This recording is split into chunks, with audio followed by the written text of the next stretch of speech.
வணக்கம். Akashvani.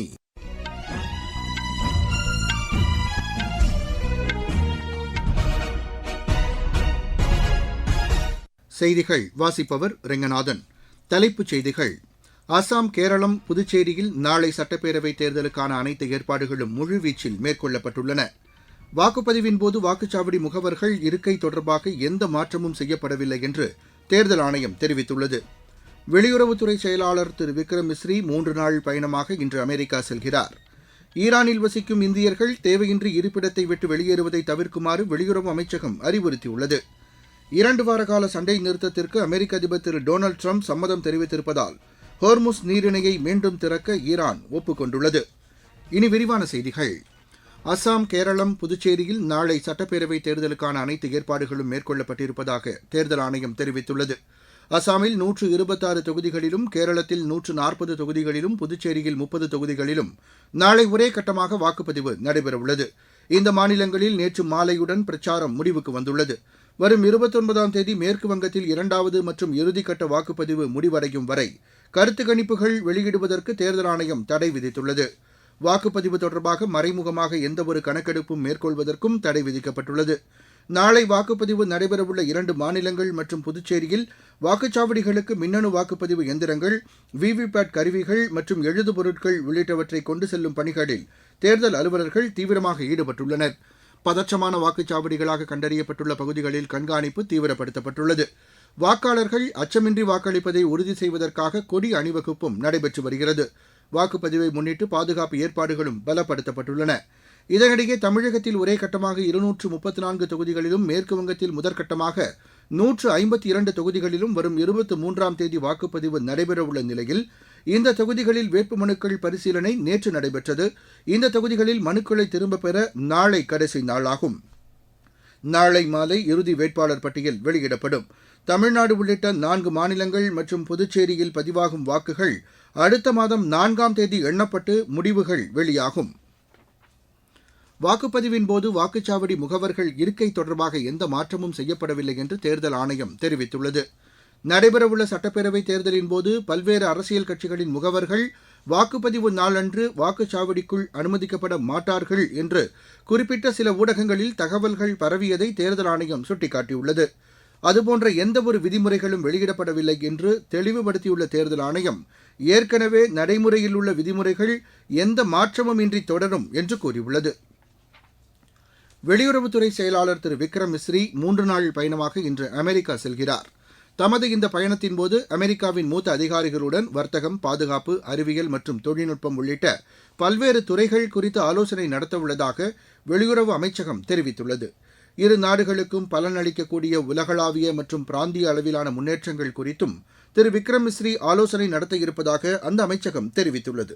India, America இடையே தற்போதைய நல்லுறவுகளை மேம்படுத்தும் வகையிலான ஆலோசனை நடத்துவதற்கான வாய்ப்பாக திரு விக்ரம் மிஸ்ரியின் இந்த பயணம் அமையும் என்றும் தெரிவிக்கப்பட்டுள்ளது. காமன்வெல்த் நாடாளுமன்ற அமைப்பின் 7வது மண்டல முதல் மாநாட்டை மக்களவைத் தலைவர் திரு ஓம் பிர்லா கோவாவில் நாளை தொடங்கி வைக்கிறார். பனாஜியில் 2 நாட்கள் நடைபெறும் இந்த மாநாட்டில் வரும் 2047ஆம் ஆண்டிற்குள் வளர்ச்சியடைந்த இந்தியாவை எட்டுவதற்கான இலக்கில் இளம் சட்டமன்ற உறுப்பினர்களின் பங்கு என்ற கருப்பொருள் உள்ளிட்ட பல்வேறு அம்சங்கள் குறித்து விவாதிக்கப்பட உள்ளதாக மத்திய அரசு தெரிவித்துள்ளது. நாடாளுமன்ற ஒத்துழைப்பை வலுப்படுத்துவதற்கும் முக்கியமான விஷயங்களில் முன்னுரிமை கருத்துக்களை பரிமாறிக்கொள்வதற்கும் இந்த மாநாடு வழிவகுக்கும் என்றும் தெரிவிக்கப்பட்டுள்ளது. நீங்கள் கேட்டுக்கொண்டிருப்பது ஆகாஷவாணியின் செய்தி அறிக்கை.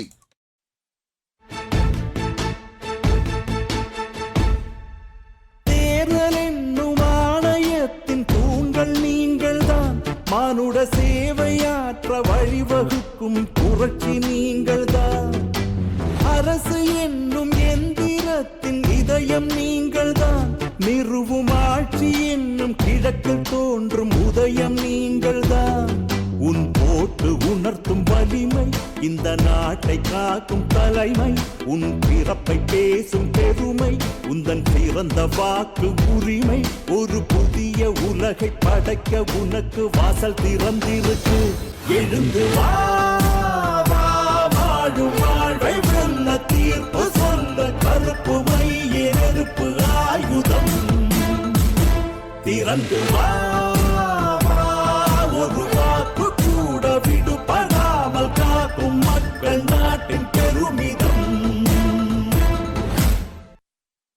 ஹோர்முஸ் நீரிணை வழியாக கப்பல் போக்குவரத்தை அனுமதித்தால் அமெரிக்கா ஈரான் இடையே 2 வார கால சண்டை நிறுத்தத்திற்கு அமெரிக்க அதிபர் திரு டொனால்டு ட்ரம்ப் சம்மதம் தெரிவித்துள்ளார்.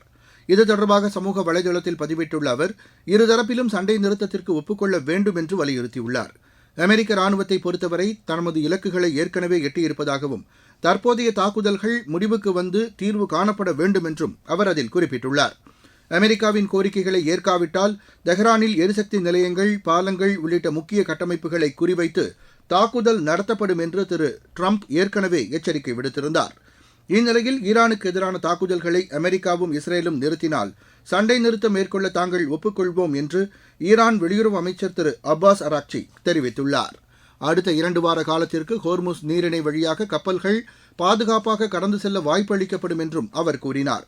என்றாலும் ஈரானின் பாதுகாப்பு படையினர் மற்றும் தொழில்நுட்ப நிபுணர்களின் ஒருங்கிணைப்பின் மூலமாகவே இந்த நடவடிக்கை மேற்கொள்ளப்படும் என்று திரு அப்பாஸ் அராக்கி தெரிவித்துள்ளார். ஈரானில் ஏற்பட்டு வரும் சூழ்நிலையை கருத்தில் கொண்டு அங்கு வசிக்கும் இந்தியர்கள் தேவையின்றி தங்களின் இருப்பிடத்தை விட்டு வெளியேற வேண்டாம் என்று வெளியுறவு அமைச்சகம் அறிவுறுத்தியுள்ளது.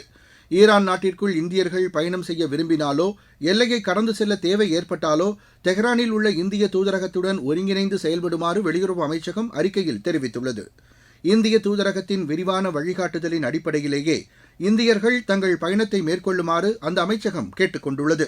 தூதரகம் வெளியிடும் தகவல்களை இந்தியர்கள் உன்னிப்பாக கவனிக்க வேண்டும் என்றும் அதில் கேட்டுக் கொள்ளப்பட்டுள்ளது. தூதரக செல்போன் மற்றும் மின்னஞ்சல் மூலமாக இந்தியர்கள் தேவையான தகவல்களை பெற்றுக் கொள்ளலாம் என்றும் வெளியுறவு அமைச்சகம் தெரிவித்துள்ளது. ஹோர்முஸ் நீரிணையை மீண்டும் திறக்க வலியுறுத்தும் ஐநா பாதுகாப்பு கவுன்சில் தீர்மானத்தின் மீது ரஷ்யாவும் சீனாவும் தனது வீட்டோ அதிகாரத்தை பயன்படுத்தி எதிர்த்து வாக்களித்தன. உலக அளவில் 5வது மிகப்பெரிய நீரிணையான ஹோர்முஸ் மூடப்பட்டிருப்பதால் பல்வேறு நாடுகளுக்கும் கச்சா எண்ணெய் போக்குவரத்து தடைபட்டுள்ளது. இந்த நிலையில் பஹ்ரைன் ஐநா பாதுகாப்பு கவுன்சிலில் முன்மொழிந்த தீர்மானத்தின் மீது நேற்று வாக்கெடுப்பு நடத்தப்பட்டது. இதில் 11 நாடுகள் ஆதரவாகவும் 2 நாடுகள் எதிராகவும் வாக்களித்தன. 2 நாடுகள் வாக்கெடுப்பை புறக்கணித்தன. ரஷ்யாவும் சீனாவும் நிரந்தர உறுப்பு நாடுகள் என்பதால் அந்த நாடுகளின் எதிர்ப்பு காரணமாக தீர்மானத்தை நிறைவேற்ற முடியவில்லை. ரிசர்வ் வங்கி தனது பணக்கொள்கை தொடர்பான அறிவிப்பை இன்று வெளியிடுகிறது. நடப்பு நிதியாண்டுக்கான பணக்கொள்கை குழுவின் முதல் கூட்டத்தில் எடுக்கப்பட்ட முடிவுகளை ரிசர்வ் வங்கி ஆளுநர் திரு சஞ்சய் மல்ஹோத்ரா இன்று காலை 10 மணிக்கு வெளியிடுகிறார். ரிசர்வ் வங்கி ஆளுநர் தலைமையில் 6 பேர் கொண்ட இந்த குழு வங்கி வட்டி விகிதம், பணவீக்கம் தொடர்பான முடிவுகள், வளர்ச்சி குறித்த எதிர்பார்ப்பு போன்றவை குறித்து எடுக்கப்பட்ட முடிவுகள் அவருடைய அறிவிப்பில் இடம்பெறும் என்று எதிர்பார்க்கப்படுகிறது. ஐபிஎல் கிரிக்கெட் போட்டியில் நேற்று நடைபெற்ற ஆட்டத்தில் ராஜஸ்தான் அணி 27 ரன் வித்தியாசத்தில் மும்பை அணியை வென்றது. மழை காரணமாக ஆட்டம் 11 ஓவர்களாக குறைக்கப்பட்டதை அடுத்து முதலில் விளையாடிய ராஜஸ்தான் அணி 3 விக்கெட் இழப்பிற்கு 150 ரன் எடுத்தது. 151 ரன் எடுத்தால் வெற்றி என்ற இலக்குடன் பின்னர் விளையாடிய மும்பை அணி நிர்ணயிக்கப்பட்ட 11 ஓவரில் 9 விக்கெட்டுகளை இழந்து 123 ரன் எடுத்து தோல்வியடைந்தது. ஆசிய சீனியர் மல்யுத்த சாம்பியன் போட்டியில் இந்தியாவின் லலித் வெள்ளிப்பதக்கம் வென்றார். கிர்கிஸ்தானின் பிஷக்கில் நடைபெறும் இந்த போட்டியின் 55 கிலோ எடைப்பிரிவு இறுதியாட்டத்தில் அவர் உஸ்பெகிஸ்தானின் போட்டிரோவிடம் வெற்றி வாய்ப்பை இழந்து வெள்ளிப்பதக்கத்தை பெற்றார். 97 கிலோ எடைப்பிரிவில் இந்தியாவின் நிதேஷ் இறுதிப் போட்டிக்கு முன்னேறியுள்ளார். அரையிறுதிப் போட்டியில் இவர் சீனாவின் ஜெகாங் வாங்கை 7-2 என்ற புள்ளிக்கணக்கில் வென்றார். 87 கிலோ எடைப்பிரிவில் முன்னாள் சாம்பியன் சுனில்குமார் வெண்கலப் பதக்கம் வென்றார். இந்தோ திபெத் காவல்படை ஏற்பாடு செய்துள்ள 25வது அகில இந்திய தண்ணீர் விளையாட்டுப் போட்டிகள் உத்தராகண்ட் மாநிலம் தெஹ்ரியில் இன்று தொடங்குகிறது. வரும் 12ஆம் தேதி வரை 5 நாட்கள் இந்த போட்டிகள் நடைபெறும். நாடு முழுவதிலும் இருந்து 19 அணிகள் 52 பிரிவுகளில் பல்வேறு போட்டிகளில் பங்கேற்க இருப்பதாக இந்தோ திபெத் காவல்படை தலைவர் திரு மனு மஹராஜ் தெரிவித்துள்ளார். மீண்டும் தலைப்புச் செய்திகள். அசாம், கேரளம், புதுச்சேரியில் நாளை சட்டப்பேரவைத் தேர்தலுக்கான அனைத்து ஏற்பாடுகளும் முழுவீச்சில் மேற்கொள்ளப்பட்டுள்ளன. வாக்குப்பதிவின் போது வாக்குச்சாவடி முகவர்கள் இருக்கை தொடர்பாக எந்த மாற்றமும் செய்யப்படவில்லை என்று தேர்தல் ஆணையம் தெரிவித்துள்ளது. வெளியுறவுத்துறை செயலாளர் திரு விக்ரம் மிஸ்ரி 3 நாள் பயணமாக இன்று அமெரிக்கா செல்கிறார். ஈரானில் வசிக்கும் இந்தியர்கள் தேவையின்றி இருப்பிடத்தை விட்டு வெளியேறுவதை தவிர்க்குமாறு வெளியுறவு அமைச்சகம் அறிவுறுத்தியுள்ளது. 2 வார கால சண்டை நிறுத்தத்திற்கு அமெரிக்க அதிபர் திரு டொனால்டு ட்ரம்ப் சம்மதம் தெரிவித்திருப்பதால் ஹோர்முஸ் நீரிணையை மீண்டும் திறக்க ஈரான் ஒப்புக் கொண்டுள்ளது. இத்துடன் இந்த செய்தி அறிக்கை நிறைவடைந்தது.